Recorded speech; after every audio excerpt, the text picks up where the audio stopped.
السلام علیکم ورحمۃ اللہ وبرکاتہ۔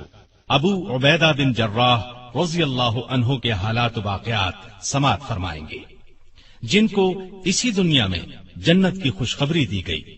جی ہاں، نبی کریم صلی اللہ علیہ وسلم نے خود اپنی زبان مبارک سے فرمایا، ابو عبیدہ بن جراح جنتی ہیں، جو اپنے وقت کے عظیم فاتح تھے، جنہوں نے رومیوں کو ناکو چنے چبوائے، اپنے سے 6 گنا رومی فوج کا مقابلہ کیا۔ ایک موقع پر رومی لشکر کی تعداد 2.5 لاکھ تھی، جبکہ مسلمان صرف 40,000 تھے۔ اس جنگ میں مسلمانوں کے سپہ سالار ابو عبیدہ بن جراح تھے، جن کے بارے میں نبی اکرم صلی اللہ علیہ وسلم نے ارشاد فرمایا تھا کہ میرے یہ 10 اصحاب جنتی ہیں۔ چنانچہ انہیں عشرہ مبشرہ کا خطاب ملا، یعنی وہ 10 جنہیں دنیا میں جنت کی خوشخبری دے دی گئی۔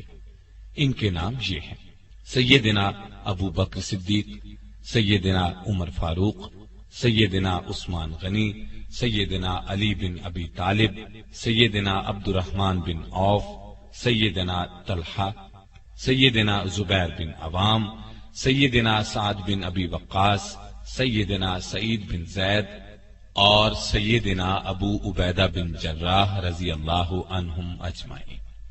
ابو عبیدہ بن جراح رضی اللہ عنہ کو کئی خصوصیات اس کے علاوہ بھی حاصل ہیں۔ انہیں اللہ کے رسول صلی اللہ علیہ وسلم کی طرف سے امین الامت کا خطاب ملا، یعنی امت کے امین، اور اس کا مطلب یہ ہے کہ وہ دین کے علم اور دین کے احکامات پر عمل کرنے کے سلسلے میں بہت بڑا درجہ رکھتے تھے۔ لیکن اس کا یہ مطلب ہرگز نہیں کہ انہوں نے کسی بہت بڑی اسلامی یونیورسٹی سے تعلیم پائی تھی یا کسی بہت بڑے امیر گھرانے میں پیدا ہوئے تھے۔ جی نہیں، ایسی کوئی بات نہیں۔ اس زمانے میں اسلامی یونیورسٹیاں کہاں تھیں؟ فنون سپاہ گری کی تربیت دینے کے لیے باقاعدہ ادارے کہاں تھے؟ وہاں تو بس ایک ہی یونیورسٹی تھی، اور اس یونیورسٹی کا نام تھا محمد صلی اللہ علیہ وسلم۔ یہ حضرات جو کچھ بھی سیکھتے تھے نبی کریم صلی اللہ علیہ وسلم سے سیکھتے تھے، پھر صحابہ سے سیکھتے تھے۔ ان حضرات نے جتنی کامیابیاں حاصل کی وہ اللہ پر سچے دل سے ایمان لانے کی بنیاد پر کی۔ حقیقت یہی ہے کہ جب کوئی اللہ کے احکامات پر عمل کرنے لگ جاتا ہے تو پھر اللہ اسے دانائی کا ایسا نور عطا کرتا ہے کہ اس کے سبھی کام آسان ہوتے چلے جاتے ہیں۔ اب ذرا غور کریں، جب اللہ کے رسول صلی اللہ علیہ وسلم دنیا میں تشریف لائے تو پورا عرب جہالت کی تاریکیوں میں ڈوبا ہوا تھا۔ وہ لوگ بات بات پر ایک دوسرے کا خون بہانے پر تل جاتے تھے، اور جب ان میں لڑائی چھڑتی تھی تو پھر جلد ختم نہیں ہوتی تھی، بعض اوقات تو سالہ سال جاری رہتی۔ جوا کھیلتے، شراب پیتے، سب سے بڑا عیب ان میں یہ تھا کہ اپنی بیٹیوں کو چنانچہ اسے جنگل میں لے جاتا اور زندہ دفن کر دیتا۔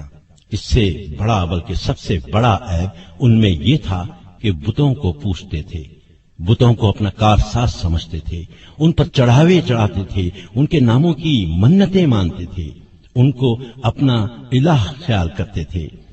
ان حالات میں وہاں یونیورسٹیاں کہاں ہو سکتی تھی؟ وہاں تو مدرسے بھی نہیں تھے، بچوں کے لیے اسکول بھی نہیں تھے۔ لیکن ہمارے نبی صلی اللہ علیہ وسلم کی آمد نے وہاں کا نقشہ ہی بدل کر رکھ دیا، کایا پلٹ دی۔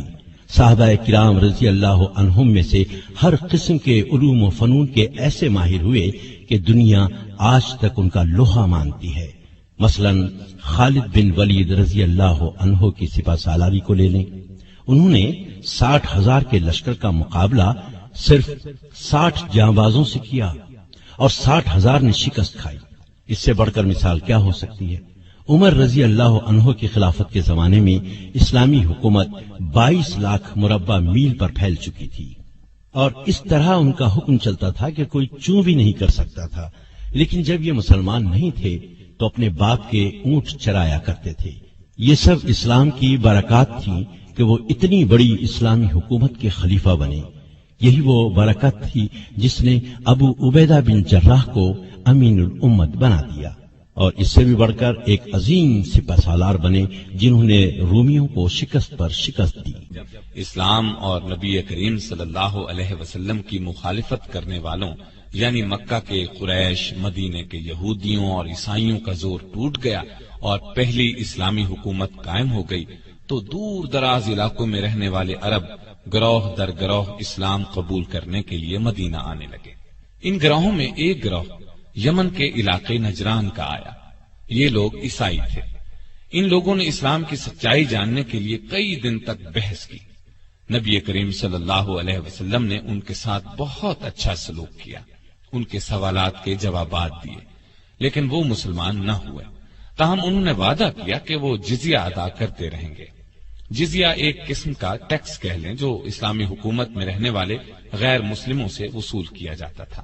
اس کے علاوہ انہوں نے یہ درخواست بھی کی کہ ان کے ساتھ کسی ایسے ایماندار آدمی کو بھیج دیا جائے جو ان سے جزیہ وصول کرنے کے ساتھ انہیں دین اسلام کی باتیں بتائے۔ اللہ کے رسول صلی اللہ علیہ وسلم نے فرمایا، ٹھیک ہے، میں تمہارے ساتھ ایک ایسے شخص کو بھیجوں گا جو اس امت کا امین ہے۔ آپ صلی اللہ علیہ وسلم کے یہ الفاظ سن کر سیدنا ابو بکر اور سیدنا عمر رضی اللہ تعالی عنہما جیسے بڑے صحابہ کے دلوں میں خواہش پیدا ہوئی کہ ان نجرانیوں کے ساتھ انہیں بھیجا جائے تاکہ یہ عزت ان کے حصے میں آئے۔ لیکن اللہ کے رسول صلی اللہ علیہ وسلم نے سیدنا ابو عبیدہ بن جراح رضی اللہ عنہ کو کھڑے ہونے کا ارشاد فرمایا اور اس طرح یہ عزت ان کے حصے میں آئی اور وہ امین الامت کہلائے۔ عربی میں امین ایسے شخص کو کہتے ہیں جو بہت دیانتدار ہو، اس کے پاس کوئی امانت رکھوائی جائے تو اس میں خیانت نہ کرے، وعدے کے مطابق اس کو لوٹا دے۔ تو یہ تھا ان کے امین الامت بننے کا واقعہ۔ ہاں، تو میں بتا رہا تھا کہ وہ عشرہ مبشرہ میں سے ہیں۔ ان کا تعلق قریش کی ایک شاخ بنو فہر سے تھا۔ وہ رسول اللہ صلی اللہ علیہ وسلم کے مدینے کی طرف ہجرت فرمانے سے 20 برس پہلے اور ایک روایت کے مطابق 40 برس پہلے مکہ میں پیدا ہوئے۔ ان کا اصل نام عامر تھا۔ ابو عبیدہ ان کی کنیت تھی۔ اولاد کی نسبت سے جو نام مشہور ہو جاتا ہے اس کو کنیت کہتے ہیں۔ ان کے والد کا نام عبداللہ اور دادا کا نام الجراح تھا، اس لیے ان کا نام یہ بنتا ہے ابو عبیدہ بن عبداللہ بن جراح، لیکن وہ مشہور ابو عبیدہ بن جراح کے نام سے ہوئے۔ ان کا سلسلہ نسبت اوپر جا کر رسول اللہ صلی اللہ علیہ وسلم سے جا ملتا ہے۔ ان کی ایک شان یہ ہے کہ یہ سب سے پہلے ایمان لانے والوں میں شامل ہیں۔ سب سے پہلے ایمان لانے والوں کو سابقون الاولون کہتے ہیں۔ اس وقت مسلمان ہونے والوں کو سخت تکالیف دی جاتی تھی۔ کہا جاتا ہے کہ انہوں نے سیدنا ابو بکر رضی اللہ عنہ کے کہنے پر اسلام قبول کیا تھا۔ جس دن یہ مسلمان ہوئے اسی دن ان حضرات نے بھی اسلام قبول کیا تھا۔ سیدنا عبد الرحمن بن عوف، سیدنا عثمان بن مظعون، سیدنا ارقم بن ارقم رضی اللہ تعالی عنہ۔ ان میں عبد الرحمن بن عوف بھی عشرہ مبشرہ میں سے ہیں۔ پھر جب مسلمانوں کو بہت زیادہ ستایا جانے لگا، ظلم کے پہاڑ ان پر توڑے جانے لگے، تپتی ریت پر جب ان کو لٹایا جانے لگا، زنجیروں سے باندھ کر جب ان کو کھینچا جانے لگا، پھر انہیں بھوکا پیاسا رکھا جانے لگا، تب نبی صلی اللہ علیہ وسلم نے اللہ کے حکم سے مسلمانوں کو اجازت دی کہ مکہ چھوڑ کر حبشہ چلے جائیں۔ اللہ کی خاطر اس طرح وطن اور گھر بار چھوڑنے کو ہجرت کرنا کہتے ہیں۔ ہجرت کا حکم 5 نبوی میں دیا گیا اور 11 مرد اور 4 عورتیں حبشہ چلے گئے۔ یہ ٹھیک ہے، وہ عیسائی تھا لیکن بہت نیک دل تھا۔ اس نے ان مہاجر مسلمانوں کو اپنے ملک میں رہنے کی اجازت دے دی اور ان کے ساتھ بہت اچھا سلوک کیا۔ یہاں میں آپ کو یہ بھی بتاتا چلوں کہ قرآن مجید کی روح سے عیسیٰ علیہ السلام اللہ کے جلیل القدر پیغمبر تھے۔ اللہ نے ان پر اپنی کتاب انجیل نازل کی تھی، اس لیے ان پر ایمان لانے والے بھی مسلمان ہی تھے۔ لیکن پھر عیسیٰ علیہ السلام کے آسمان پر اٹھا لیے جانے کے بعد دنیا کے فائدے کی خاطر لوگوں نے ان کی تعلیم کو بدل دیا، اپنی طرف سے اس تعلیم میں مطلب کی باتیں شامل کر لیں، انجیل مقدس کو کچھ سے کچھ بنا دیا۔ ایسا کرنے کو تحریف کرنا کہتے ہیں۔ یہ بہت بڑا گناہ ہے ان کی تعلیم کو بدل دینے والوں نے ایک عقیدہ یہ گھڑ لیا کہ عیسیٰ علیہ السلام اللہ کے بیٹے ہیں، لیکن کچھ عیسائی صحیح تعلیم پہ بھی قائم رہے۔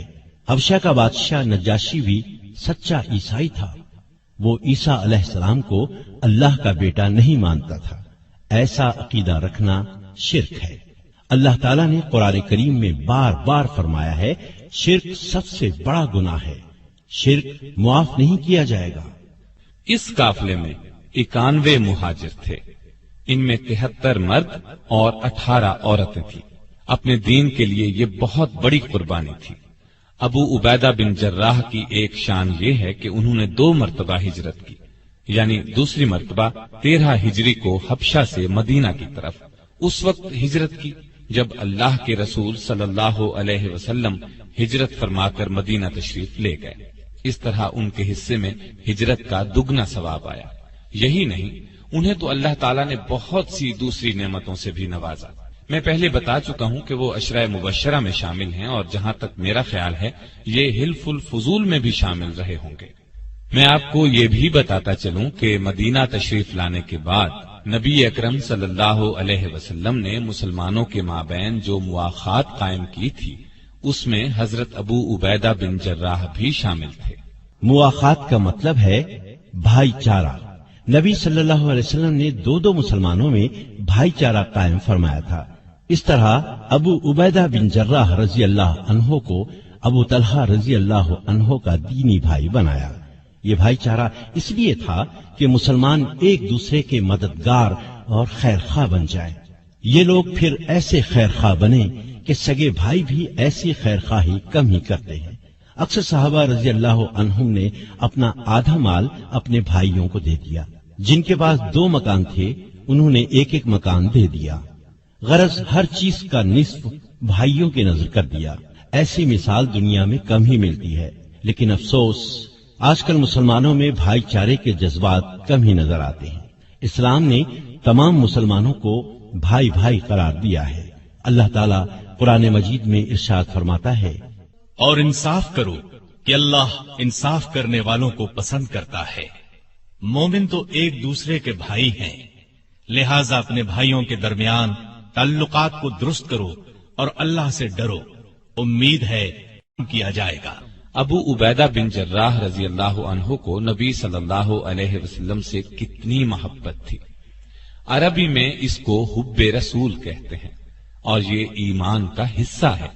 سچا مسلمان وہی ہے جس کے دل میں اللہ اور اس کے رسول صلی اللہ علیہ وسلم کی محبت دنیا کی ہر چیز سے زیادہ ہو، یہاں تک کہ اپنی جان سے بھی زیادہ محبت اللہ اور اس کے رسول سے ہونی چاہیے، تبھی ایمان کامل ہوتا ہے۔ اور یہ محبت زبانی نہ ہو، اس محبت کا تقاضا یہ ہے کہ انسان اللہ کے احکامات پورے طور پر بجا لائے، نبی صلی اللہ علیہ وسلم کی اطاعت میں انتہا کر دے۔ لیکن آج مسلمان اللہ کے احکامات پر توجہ ہی نہیں دیتے۔ ابو عبیدہ بن جراح رضی اللہ عنہ کی ایک شان یہ بھی ہے کہ وہ رسول اللہ صلی اللہ علیہ وسلم سے سچی محبت کرتے تھے۔ یہی وجہ تھی کہ آپ بھی ان سے بہت محبت کرتے تھے۔ ان کی زندگی کا ایک واقعہ ایسا ہے کہ وہ ایمان اور یقین کے بہت اونچے درجے پر نظر آتے ہیں۔ اللہ تعالیٰ قرآن کریم میں فرماتا ہے، تم یہ نہ دیکھو گے کہ جو لوگ اللہ اور قیامت کے دن پر ایمان رکھتے ہیں وہ ان لوگوں سے محبت کریں جو اللہ اس کے رسول صلی اللہ علیہ وسلم کی مخالفت کر رہے ہیں، چاہے وہ ان کے باپ ہوں یا بیٹے، یا ان کے بھائی ہوں یا خاندان کے لوگ۔ اللہ نے ان کے دلوں میں ایمان پختہ کر دیا ہے اور اپنی طرف سے ایک روح عطا کر کے قوت بخشی ہے۔ وہ انہیں ایسی جنتوں میں داخل کرے گا جن کے نیچے نہریں بہتی ہوں گی، وہ ان میں ہمیشہ رہیں گے۔ اللہ ان سے راضی ہو گیا، وہ اللہ سے راضی ہو گئے۔ وہ اللہ کے طرفدار لوگ ہیں اور اللہ کے طرفدار ہی فلاح پانے والے ہیں۔ یہ اللہ تعالی نے صحابہ رضی اللہ عنہم کی تعریف بیان فرمائی ہے۔ اب اس کی وضاحت میں واقعہ سن لیں۔ غزوہ بدر میں ایسا ہوا کہ ابو عبیدہ بن جراح رضی اللہ عنہ اور ان کے والد عبداللہ بن جراح لڑائی کے دوران آمنے سامنے آ گئے۔ ان کے والد مسلمان نہیں ہوئے تھے اور کافروں کے لشکر میں تھے۔ وہ بہت بڑھ بڑھ کر حملے کر رہے تھے۔ کوئی عام آدمی ہوتا تو باپ کو دیکھ کر پیچھے ہٹ جاتا، لیکن سیدنا ابو عبیدہ رضی اللہ عنہ نے یہ کمزوری نہ دکھائی۔ اپنے باپ کی اس وقت کی حالت کو ذہن میں رکھا، یہ کہ وہ اللہ کا دشمن ہے۔ انہوں نے موقع پاتے ہی بے دھڑک باپ پر وار کر دیا اور اسے قتل کر دیا، اور یہ بات ثابت کر دی کہ انہیں اپنا دین اور ایمان اپنی جان اور دنیا کی ہر چیز سے زیادہ عزیز ہے۔ ایسی اور بھی مثالیں ملتی ہیں۔ بات در اصل یہ ہے کہ وہ لشکر اللہ کے دشمنوں کا تھا، اور یہ لوگ اللہ اور اس کے رسول صلی اللہ علیہ وسلم کی محبت میں سرشار تھے۔ ان حالات میں وہ باپ کو کیوں قتل نہ کرتے؟ اور پھر یہ لڑائی مسلمانوں اور کافروں کی پہلی لڑائی تھی۔ جنگ شروع ہونے سے پہلے اللہ کے رسول صلی اللہ علیہ وسلم نے دعا مانگی تھی، اے اللہ، آج پورا کفر پورے اسلام کے مقابلے میں آ گیا ہے۔ اگر تیرے یہ بندے مٹ گئے تو روئے زمین پر قیامت تک تیرا نام لینے والا کوئی نہیں ہوگا۔ لہذا ان حالات میں ایک مسلمان کیسے کافر باپ کا لحاظ کر سکتا تھا؟ دراصل سب رشتوں میں اصل رشتہ ایمان کا رشتہ ہے۔ غیر قوم سے تعلق رکھنے والا مسلمان دوسرے مسلمان کا بھائی بن جاتا ہے، اور سگا بھائی کافر ہو تو اس کی حیثیت غیر جیسی ہو جاتی ہے۔ چنانچہ ابو عبیدہ رضی اللہ عنہ نے ایمان کے رشتے کو سامنے رکھا اور کافر باپ کو قتل کر دیا جو مسلمانوں کو ہلاک کرنے کے لیے آیا تھا۔ ایک اور واقعہ سناتا ہوں۔ اس سے یہ بات ثابت ہو جاتی ہے کہ سیدنا ابو عبیدہ رضی اللہ عنہ کو رسول پاک صلی اللہ علیہ وسلم سے سچی محبت تھی۔ غزوہ بدر میں شکست کھانے کے بعد اگلے سال 3 ہجری میں مکے کے کافروں نے پھر حملہ کیا اور احد پہاڑ کے قریب مسلمانوں اور کافروں کے درمیان لڑائی ہوئی۔ اس لڑائی کو غزوہ احد کہتے ہیں۔ اللہ کی مدد سے یہ لڑائی بھی پہلے مرحلے میں مسلمانوں نے جیت لی۔ کافر میدان چھوڑ کر بھاگ کھڑے ہوئے۔ اس موقع پر 50 تیر اندازوں سے چوک ہو گئی۔ نبی کریم صلی اللہ علیہ وسلم نے ایک درے پر انہیں مقرر فرمایا تھا اور ہدایت فرمائی تھی کہ درے کو نہ چھوڑنا، کیونکہ اس طرف سے دشمن مسلمانوں پر حملہ کر سکتا تھا۔ جب کافر بھاگے تو ان تیر اندازوں نے درہ چھوڑ دیا اور مال غنیمت سمیٹنے کے لیے میدان کی طرف چلے گئے۔ درے کو خالی پا کر کافر پلٹے اور اس سے گزر کر مسلمانوں کی پشت کی طرف سے حملہ کر دیا۔ اس اچانک حملے سے مسلمانوں کے پاؤں اکھڑ گئے، اس لیے کہ وہ تو مال غنیمت جمع کرنے میں مصروف ہو چکے تھے۔ اب صورتحال ایسی پیدا ہو گئی کہ نبی صلی اللہ علیہ وسلم بھی زخمی ہو گئے۔ ایک پتھر لگنے سے آپ کے سامنے کے 2 دانت شہید ہو گئے۔ خود کی کڑیاں آپ کے رخسار مبارک میں گڑ گئیں۔ یہ بہت نازک وقت تھا۔ مسلمان پاؤں اکھڑنے کی وجہ سے بکھر گئے، ادھر ادھر بھاگ پڑے۔ ادھر کافروں نے شور مچا دیا کہ ہم نے مسلمانوں کے نبی کا خاتمہ کر دیا، نعوذ باللہ۔ ایسے نازک موقع پر ابو عبیدہ بن جراح اور دوسرے جانثار صحابہ رضی اللہ عنہم نے اپنی جانوں کی پرواہ نہ کرتے ہوئے آپ صلی اللہ علیہ وسلم کی حفاظت کی خاطر سامنے کھڑے ہو گئے، اور جو تیر، نیزہ، پتھر، جو کچھ بھی آیا انہوں نے اپنے جسموں پر اس کو لینا شروع کیا۔ تیر آتے نظر آتے تو وہ اپنے ہاتھ آگے کر دیتے، اپنا سینہ تان دیتے، اور نبی صلی اللہ علیہ وسلم تک کوئی ہتھیار نہ پہنچنے دیتے۔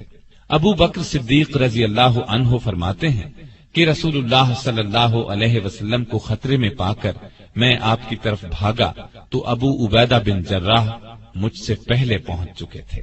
یہ ہاری ہوئی جنگ بھی مسلمانوں نے پھر جیت لی تھی۔ دوسری بار فتح اللہ کی مہربانی، صلی اللہ علیہ وسلم کی بے مثال جرأت اور صحابہ کرام رضی اللہ عنہم کی جانثاری کی وجہ سے ہوئی۔ آپ کی حفاظت کرتے ہوئے 10 صحابہ شہادت کے مرتبے پر فائز ہوئے۔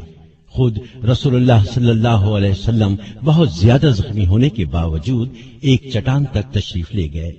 یہ کام اس لیے زیادہ مشکل تھا کہ چاروں طرف سے تیر برس رہے تھے۔ مسلمانوں نے جب نبی صلی اللہ علیہ وسلم کو زندہ سلامت دیکھا تو پلٹ پڑے اور کافروں پر اس قدر شدید حملہ کیا کہ انہیں میدان جنگ سے بھگا دیا۔ سیدنا ابو عبیدہ بن جراح رضی اللہ عنہ نے رسول اللہ صلی اللہ علیہ وسلم سے محبت کا ثبوت اس طرح پیش کیا کہ وہ تاریخ کا ایک خاص واقعہ بن گیا۔ رسول اللہ صلی اللہ علیہ وسلم کے رخسار میں خود کی کڑیاں اس طرح گڑ گئی تھیں کہ ان کو نکالنے کی کوئی تدبیر سمجھ میں نہیں آ رہی تھی۔ اس موقع پر وہ جلدی سے آگے بڑھے اور خود کی کڑی کو اپنے دانتوں سے پکڑ کر کھینچا۔ کڑی تو نکل آئی، لیکن اس کوشش میں خود ان کا ایک دانت ٹوٹ گیا، جبکہ ابھی دوسری کڑی رخسار مبارک میں گڑی تھی۔ دانت ٹوٹنے کی وجہ سے خود ابو عبیدہ رضی اللہ عنہ تکلیف میں مبتلا ہو گئے۔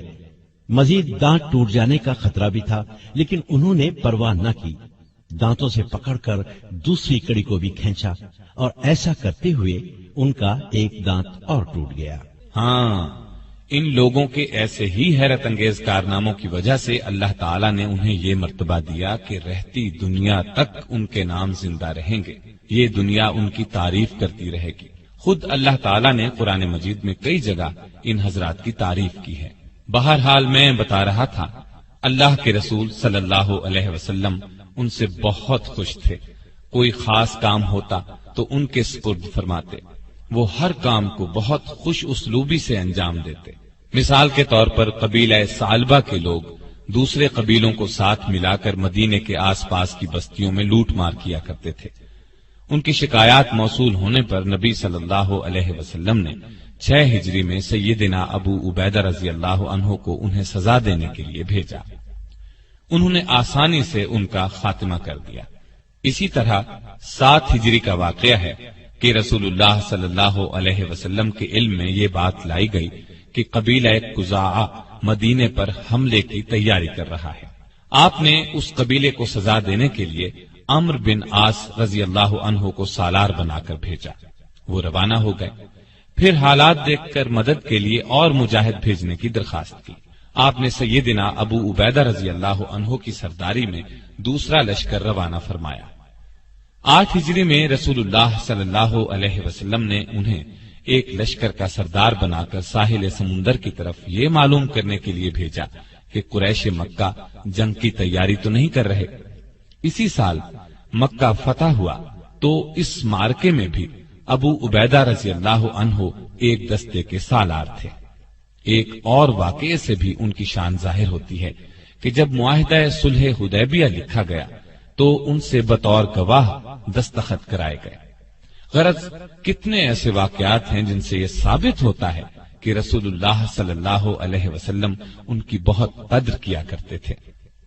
اور بھائی بات یہ ہے کہ نیکی کے راستے میں چلنے والوں کو اللہ تعالیٰ ایک خاص انعام دیتا ہے، ان کے علم اور عقل کی روشنی زیادہ کر دیتا ہے۔ جو بات عام لوگ مشکل سے سمجھتے ہیں یا بالکل سمجھ ہی نہیں پاتے، یہ لوگ اس بات کو نہایت آسانی سے سمجھ لیتے ہیں۔ ان میں بالکل ٹھیک فیصلہ کرنے کی قوت پیدا ہو جاتی ہے۔ اس طرح ان کے کاموں میں خوب برکت ہوتی ہے اور وہ ترقی کرتے چلے جاتے ہیں۔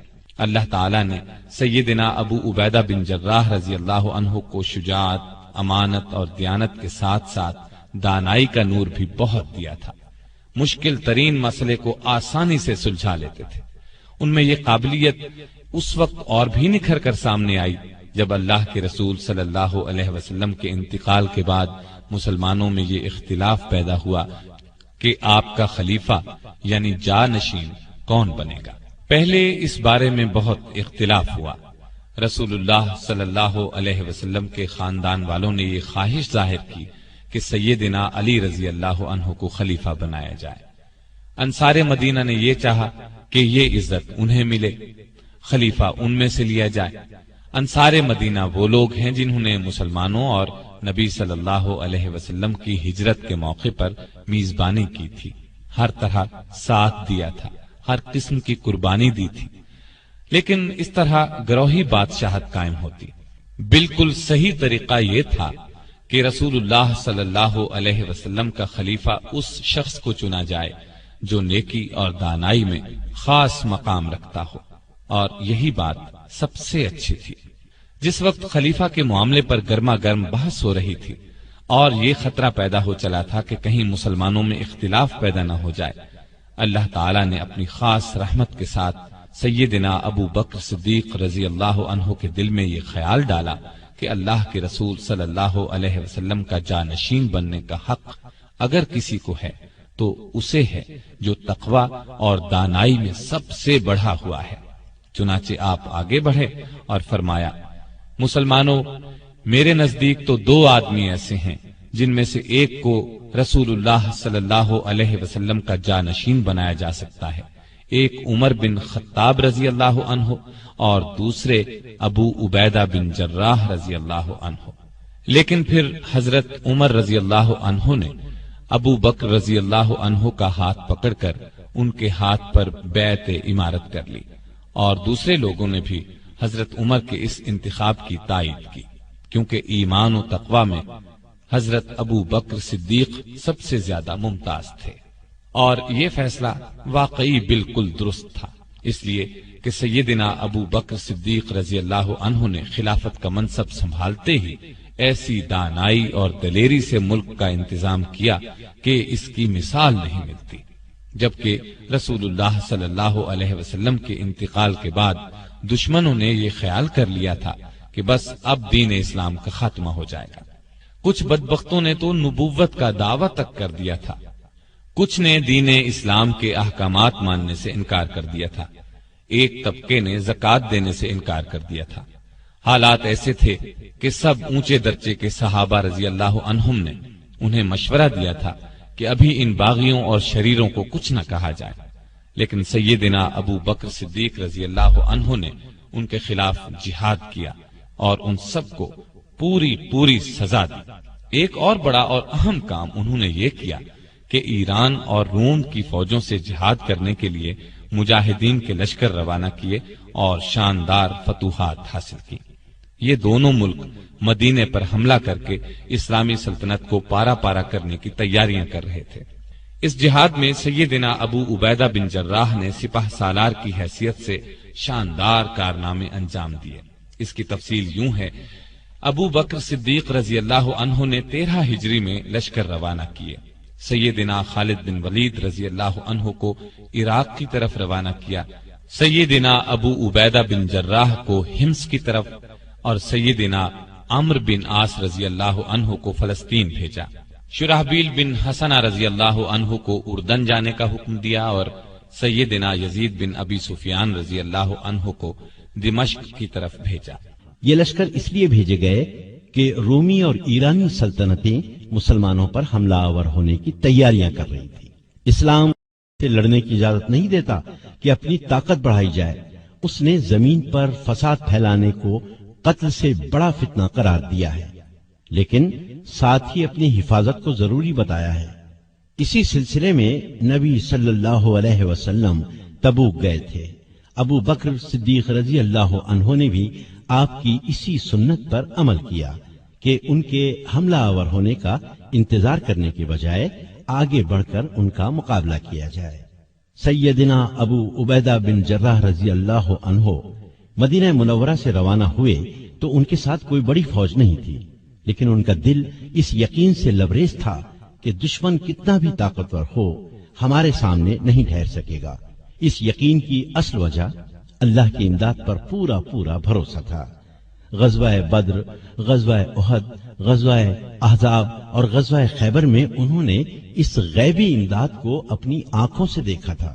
رسول اللہ صلی اللہ علیہ وسلم کے زمانے میں لڑی جانے والی ان سب جنگوں میں مسلمانوں کی تعداد کافروں کے مقابلے میں بالکل کم تھی، لیکن فتح مسلمانوں ہی کو حاصل ہوئی۔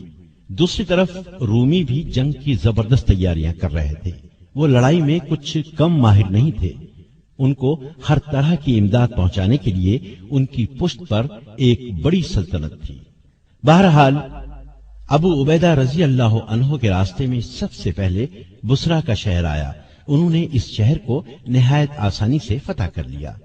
رومیوں نے اپنی طرف سے پوری تیاری کر کے مقابلہ کیا تھا۔ بصرہ کے بعد انہوں نے مآب بھی بہت آسانی سے فتح کر لیا۔ یہ ابتدائی فتوحات سیدنا ابو عبیدہ رضی اللہ عنہ نے اللہ کی مدد اور ایمانی جذبے ہی سے حاصل کی۔ ان دو مقامات کی فتح کے بعد آپ جابیہ پہنچ کر رک گئے۔ تاکہ اندازہ لگا سکیں کہ رومی اب کیا کرنے والے ہیں۔ ادھر 2 جنگیں ہارنے کے بعد رومی ہوشیار ہو گئے تھے۔ پہلے وہ اس خوش فہمی میں مبتلا تھے کہ مسلمان ہمارے مقابلے میں ہیں ہی کیا، لیکن اب انہیں اندازہ ہوا کہ ان کا مقابلہ معمولی انسانوں سے نہیں ہے۔ چنانچہ انہوں نے ایک جگہ جمع ہو کر بھرپور مقابلے کی تیاریاں شروع کر دی۔ دوسری طرف ابو عبیدہ بن جراح رضی اللہ عنہ نے بھی حالات کا اندازہ لگا کر دربار خلافت کو رومیوں کی تیاریوں اور ارادوں کی خبر دی اور مدد مانگی۔ سیدنا ابو بکر صدیق رضی اللہ عنہ نے فوراً فوجی مدد روانہ فرمائی، اور جو دوسرے سالار روانہ فرما چکے تھے انہیں بھی پیغام بھیجا کہ ابو عبیدہ کے پاس پہنچ جائیں۔ ایسا ہی حکم آپ نے خالد بن ولید کو بھی بھیجا، یعنی وہ بھی عراق سے شام پہنچ جائیں۔ تو سیدنا ابو بکر صدیق رضی اللہ عنہ کو بھی اس غیبی تائید الہی سے جنگ کے محاذ پر پیش آنے والی مشکلات کا اندازہ ہو گیا تھا۔ چنانچہ انہوں نے تمام سپہ سالاروں کو حکم دیا کہ ابو عبیدہ کی مدد کے لیے پہنچ جائیں۔ جب سب لشکر ان کے پاس پہنچ گئے تو سپہ سالار خالد بن ولید رضی اللہ عنہ کو بلا لیا گیا، اس لیے کہ وہ بہت زیادہ بہادر تھے اور جنگی تدبیریں اختیار کرنے میں اللہ نے انہیں خاص قابلیت عطا کی تھی۔ اس موقع پر انہی کو سالار اعلیٰ بنانا مناسب تھا۔ غزوہ موتا میں کامیابی حاصل کرنے پر رسول اللہ صلی اللہ علیہ وسلم نے انہیں سیف اللہ یعنی اللہ کی تلوار کے لقب سے نوازا تھا۔ جنگ جیتنے کی خاص صلاحیتیں اللہ تعالیٰ نے انہیں عطا فرمائی تھی۔ سالار اعلیٰ بن کر انہوں نے اپنی قابلیت اور بہادری کا پورا ثبوت دیا۔ رومی بادشاہ نے اپنی فوج کے سالاروں کے مشورے سے جنگ کا ایسا نقشہ بنایا تھا کہ لازمی طور پر فتح حاصل ہو اور مسلمانوں کا اس طرح خاتمہ ہو جائے کہ وہ پھر مقابلے میں آنے کے قابل نہ رہیں۔ اس نے حکم دیا تھا کہ مسلمانوں کو اکٹھا نہ ہونے دیا جائے اور رومی فوج یرموک کے میدان میں جمع ہو کر مسلمانوں پر بھرپور حملے کی تیاری کرے۔ یرموک کی لڑائی تاریخ کی بہت بڑی جنگ گنی جاتی ہے۔ اس میں رومیوں کی تعداد 2.5 لاکھ تھی، جبکہ مسلمان فوج صرف 40,000 تھی۔ جنگ کے ساز و سامان میں بھی رومی بہت بڑھے ہوئے تھے، ان کی فوجی تربیت بھی زبردست انداز میں ہوئی تھی، لیکن دوسری طرف بھی آخر سیف اللہ تھے۔ خالد بن ولید رضی اللہ عنہ نے بھی اللہ کی مدد سے ایسی جنگی تدبیریں اختیار کی اور مسلمان مجاہد ایسی بہادری سے لڑے کہ بہت تعداد اور بھاری ہتھیار کچھ بھی کام نہ آئے۔ رومی بدحواس ہو کر بھاگے، ان کی بہت بڑی تعداد ماری گئی۔ اللہ تعالیٰ نے مسلمانوں کو شاندار فتح سے نوازا۔ ایک روایت کے مطابق جنگ یرموک میں کئی 100 ایسے صحابہ شہید ہوئے جنہوں نے غزوہ بدر اور غزوہ احد میں شرکت کی تھی۔ اللہ کے ان خاص بندوں کی زندگیوں کا تو سب سے بڑا مقصد ہی یہی تھا کہ اللہ کے لیے اپنا سب کچھ قربان کر دیں۔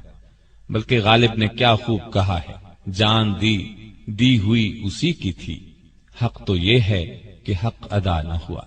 یہ ان بزرگوں کی قربانیوں ہی کا نتیجہ ہے کہ پوری دنیا میں اسلام کا جھنڈا لہرا رہا ہے۔ یورپ اور امریکہ کے شہروں میں اذان کی آوازیں گونج رہی ہیں۔ شام میں لڑی جانے والی اور لڑائیوں کا حال سنانے سے پہلے یہ بتاتا چلوں کہ 22 جمادی الثانیہ 13 ہجری کو سیدنا ابو بکر رضی اللہ عنہ کا انتقال ہو گیا اور ان کی جگہ سیدنا عمر فاروق رضی اللہ عنہ خلیفہ بنائے گئے۔ انہوں نے خلافت کا منصب سنبھالنے کے کچھ دن بعد ہی سیدنا خالد بن ولید رضی اللہ عنہ کو ان کے عہدے سے ہٹا کر سیدنا ابو عبیدہ بن جراح رضی اللہ عنہ کو اسلامی افواج کا سالار اعلیٰ بنا دیا۔ اس سلسلے میں 2 روایات ہیں۔ ایک تو یہ کہ کسی شاعر نے سیدنا خالد بن ولید رضی اللہ عنہ کا قصیدہ لکھا۔ کسی کی تعریف میں اشعار لکھے جائیں تو اس کو قصیدہ کہتے ہیں۔ یہاں تک تو اعتراض کی کوئی بات نہیں تھی، لیکن انہوں نے یہ کیا کہ خوش ہو کر شاعر کو انعام دیا۔ بس اس بات کو عمر رضی اللہ عنہ نے اچھا نہ سمجھا اور انہیں ان کے عہدے سے ہٹا دیا۔ دوسری وجہ یہ بیان کی جاتی ہے کہ سیدنا خالد بن ولید رضی اللہ عنہ کی بہادری اور جنگی سوجھ بوجھ کی وجہ سے لوگ یہ خیال کرنے لگے تھے کہ مسلمانوں کو جو فتوحات پر فتوحات ہو رہی ہیں وہ انہی کی وجہ سے ہو رہی ہے، جبکہ صحیح عقیدہ یہ ہے کہ جو کامیابی بھی حاصل ہوتی ہے وہ اللہ تعالی کی مہربانی سے حاصل ہوتی ہے۔ سیدنا عمر رضی اللہ عنہ نے انہیں عہدے سے ہٹا کر ثابت کر دیا کہ لوگوں کا خیال غلط ہے۔ اس دوسری وجہ کی زیادہ تائید آئی ہے، یعنی وہ شاعر والی بات شاید درست نہ ہو، یہ بات واقعی تھی۔ خود عمر رضی اللہ عنہ سے جب بعض اصحاب نے اس بارے میں پوچھا کہ آپ نے خالد کو سپہ سالاری سے کیوں معزول کیا، تو انہوں نے فرمایا تھا میں نے کسی ناراضی کی وجہ سے ایسا نہیں کیا، اور پھر انہوں نے دوسری وجہ ہی بیان کی۔ چنانچہ جو ہی انہیں خلیفہ کا حکم ملا، انہوں نے فوراً اپنا عہدہ ابو عبیدہ بن جراح رضی اللہ عنہ کو سونپ دیا اور خود ایک عام مجاہد کی طرح جہاد میں حصہ لیتے رہے۔ لطف کی بات تو یہ ہے کہ یہ حکم انہیں اس وقت ملا جب وہ تاریخی شہر دمشق کا محاصرہ کیے ہوئے تھے۔ ایک روایت یہ بھی ہے کہ یہ حکم جنگ یرموک کے موقع پر دیا گیا۔ یرموک کی جنگ جیتنے کے بعد مسلمان مجاہدوں نے جس طرح اپنی کوششوں کو آگے بڑھایا، اس سے ان کی عظمت اور دانائی ثابت ہوتی ہے۔ روم کا بادشاہ ہرقل ایک بہت بڑی سلطنت کا مالک تھا۔ صرف ایک جنگ ہار جانے سے اس کی طاقت ختم نہیں ہو گئی تھی، ایک جنگ ہار کر اس کا پارا اور چڑھ گیا تھا اور اس نے مسلمانوں کو شکست دینے کی ٹھان لی تھی۔ چنانچہ وہ شام کے بڑے شہر ہمس پہنچ گیا اور مسلمانوں پر بھرپور حملے کی تیاریاں کرنے لگا۔ ایسی صورت میں ضروری تھا کہ مسلمان بھی اپنی پوری قوت اس کی فوج کا مقابلہ کرنے کے لیے جمع کرتے، لیکن انہوں نے تو کمال کر دیا، اپنی فوج کو 3 حصوں کر کے 3 الگ الگ محاذوں پر جہاد جاری رکھنے کا فیصلہ کیا۔ ابو عبیدہ بن جراح رضی اللہ عنہ اور خالد بن ولید رضی اللہ عنہ نے لشکر کے دوسرے سالاروں کے ساتھ مشورہ کر کے ایک لشکر بیت المقدس کی طرف روانہ کیا، دوسرا ہمس کی طرف اور تیسرا دمشق کی طرف۔ ابو عبیدہ رضی اللہ عنہ اور خالد بن ولید رضی اللہ عنہ دمشق کی طرف روانہ ہوئے۔ ہم جیسے عام لوگ ایسا ہرگز نہ کرتے، لیکن وہ لوگ تو اللہ والے تھے، انہیں فوجی طاقت سے زیادہ اللہ کی ذات پر بھروسہ تھا، اور دنیا نے دیکھا ان کا فیصلہ بالکل درست ثابت ہوا۔ غازیوں کے چھوٹے چھوٹے لشکروں نے گنتی کے چند ہی دنوں میں شام اور فلسطین کا پورا علاقہ فتح کر لیا، اور یہ کام ابو عبیدہ رضی اللہ عنہ کی سپہ سالاری میں ہوا۔ پہلے دمشق کا حال سناتا ہوں۔ پہلے بتا چکا ہوں کہ دمشق کی طرف خالد بن ولید رضی اللہ عنہ اور سیدنا ابو عبیدہ رضی اللہ عنہ دونوں روانہ ہوئے تھے۔ یہ شہر رومیوں کا گڑھ تھا، یہاں انہوں نے کافی فوجی طاقت جمع کر رکھی تھی، لیکن جب اسلامی لشکر وہاں پہنچا تو رومیوں کو میدان میں نکل کر مقابلہ کرنے کی جرأت ہی نہ ہوئی۔ انہوں نے شہر کے دروازے بند کر لیے اور فصیل پر تیر اندازوں کے دستے اس طرح بٹھا دیے کہ کوئی شہر کی طرف بڑھے تو تیروں کی بوچھاڑ کر کے اسے روک دیں، اس کا خاتمہ کر دیں۔ مجاہدین نے شہر کا محاصرہ کر دیا اور شہر کے اندر داخل ہو کر دشمنوں کو کاری ضرب لگانے کی تدبیریں کرنے لگے۔ آخر سیدنا خالد بن ولید رضی اللہ عنہ اپنے دستے سمیت فصیل پار کر کے شہر میں داخل ہو گئے۔ ادھر اس کے ساتھ ہی دوسری طرف رومیوں کے سپہ سالار نے صلح کی بات چیت شروع کر دی۔ دونوں سالاروں نے اس شرط پر صلح کر لی کہ رومی شہر کا دروازہ کھول دیں گے اور مسلمان شہریوں کو کسی طرح کا نقصان نہیں پہنچائیں گے، ان کی جانیں، عزت، آبرو، مال محفوظ رہیں گے۔ اب یہ عجیب صورتحال پیدا ہوئی کہ ایک طرف خالد رضی اللہ عنہ لڑتے ہوئے آگے بڑھ رہے تھے اور دوسری طرف ابو عبیدہ بن جراح صلح کا جھنڈا اٹھائے آگے بڑھ رہے تھے۔ دونوں کی ملاقات شہر کے درمیان میں ہوئی۔ جب خالد بن ولید رضی اللہ عنہ کو معلوم ہوا کہ ابو عبیدہ بن جراح رضی اللہ عنہ شہریوں کو امان دے چکے ہیں تو انہوں نے جنگ سے ہاتھ روک لیے اور کوئی بڑا نقصان ہوئے بغیر دمشق پر مسلمانوں کا قبضہ ہو گیا۔ اللہ تعالی نے قرآن کریم میں فرمایا ہے، حق آیا، باطل مٹ گیا، اور باطل تو ہے ہی مٹنے کے لیے۔ اللہ تعالیٰ کے اس ارشاد کے مطابق ان لوگوں کو ہمیشہ کامیابی حاصل ہوتی ہے جو حق پر ہوں، اور یہ مجاہد چونکہ حق پر تھے اس لیے تعداد میں کم ہونے کے باوجود اللہ نے انہیں شاندار کامیابی عطا کی، بلکہ اس کے بعد بھی وہ کامیابیاں حاصل کرتے چلے گئے۔ دمشق فتح کرنے کے بعد مخل، بیسان، ہمس اور لاذقیہ جیسے کئی اور شہر انہوں نے نہایت آسانی سے فتح کر لیے۔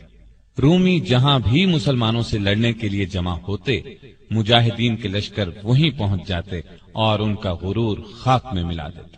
ان لڑائیوں میں لازقیہ کی لڑائی اس لحاظ سے خاص ہے کہ اس میں ابو عبیدہ رضی اللہ عنہ کی اعلیٰ درجے کی جنگی قابلیت اور ذہانت سے فتح حاصل ہوئی۔ قیصر روم کے حکم سے اس شہر میں رومیوں نے بہت بڑی طاقت جمع کر رکھی تھی۔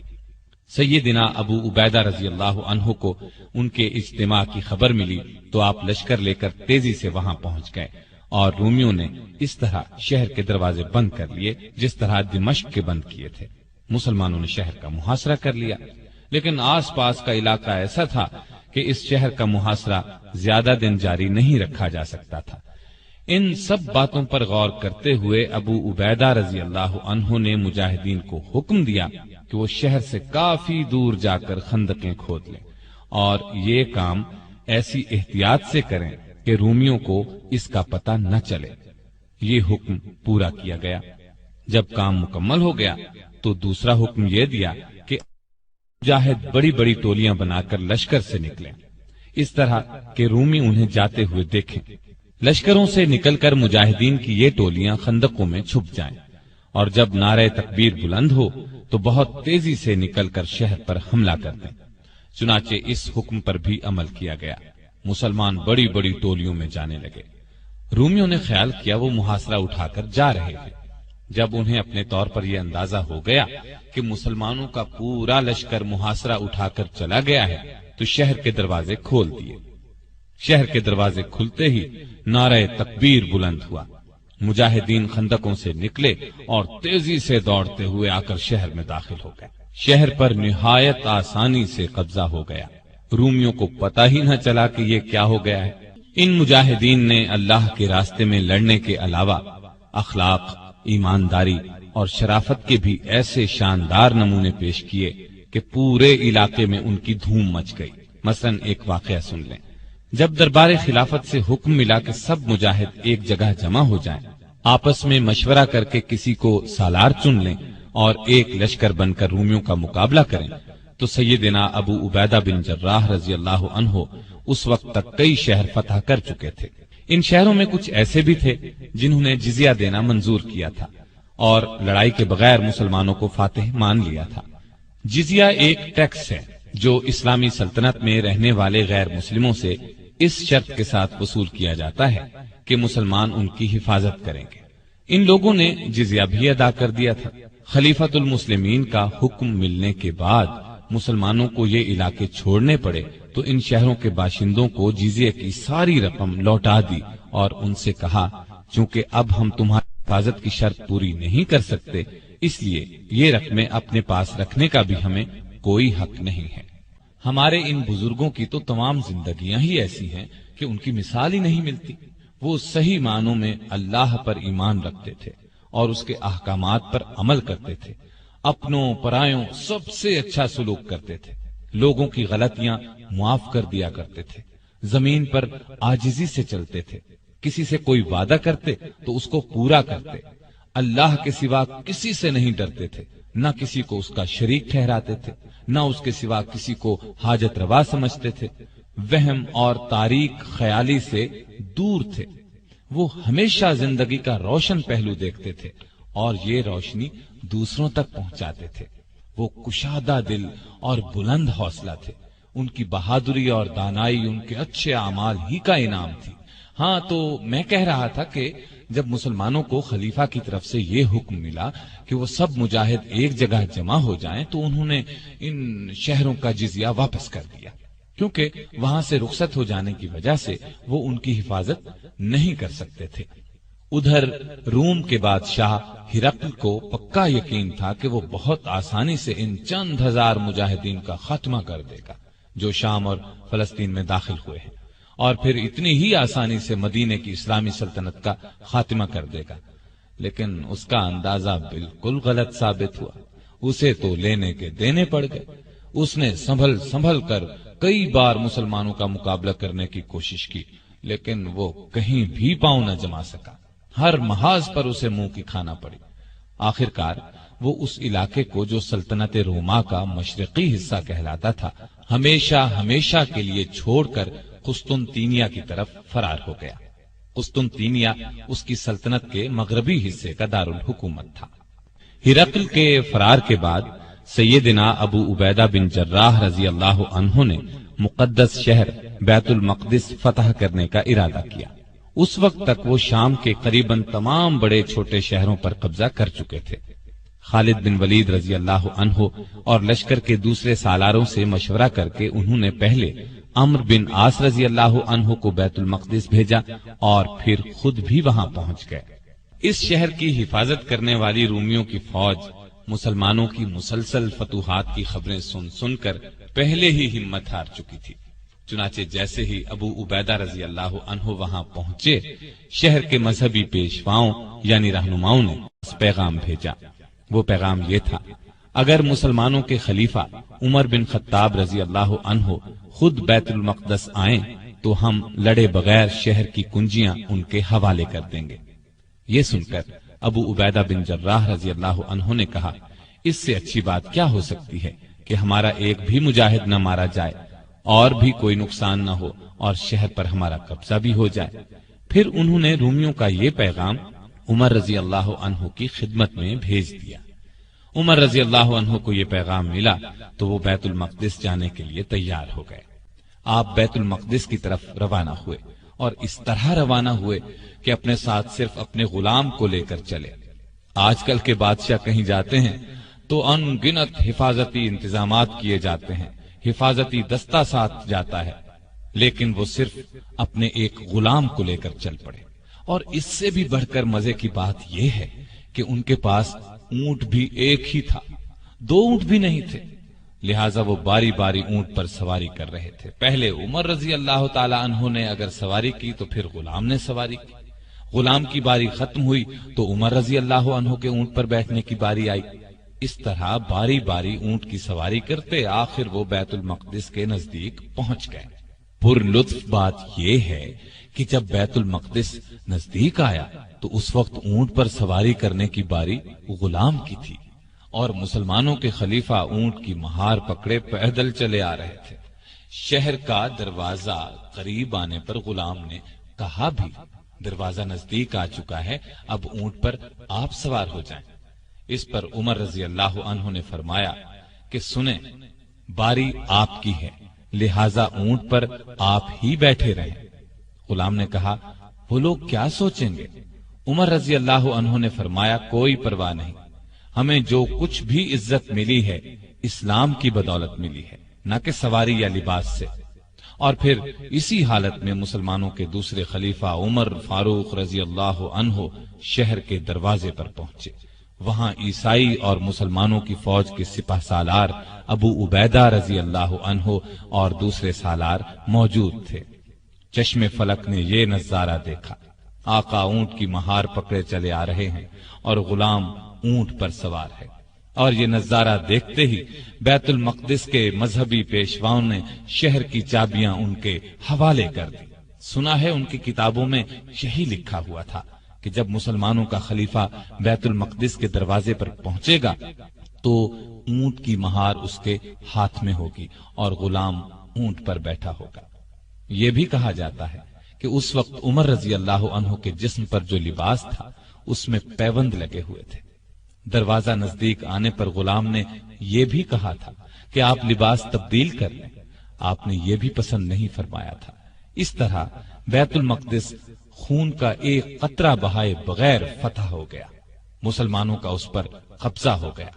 عمر رضی اللہ عنہ نے ابو عبیدہ رضی اللہ عنہ کو اس پورے علاقے کا والی یعنی گورنر مقرر فرمایا اور خود مدینے لوٹ گئے۔ ابو عبیدہ رضی اللہ عنہ قریباً 1 برس تک اس علاقے کے حکمران رہے، پھر 18 ہجری میں ان کا انتقال ہو گیا۔ ان کی وفات طاعون کی بیماری سے ہوئی۔ آپ اس وقت اموس کے مقام پر تھے، وہاں یہ وبائی مرض پھیل گیا۔ عمر رضی اللہ عنہ نے انہیں وہاں سے کہیں اور منتقل ہونے کا مشورہ دیا، لیکن آپ وہیں رہے اور فرمایا موت وقت سے پہلے نہیں آ سکتی۔ ہاں، ان کے 2 بیٹے تھے، ایک کا نام یزید اور دوسرے کا عمیر تھا۔ یہ دونوں لاولد فوت ہوئے، اور یوں ابو عبیدہ بن جراح رضی اللہ عنہ کی نسل آگے نہیں چلی۔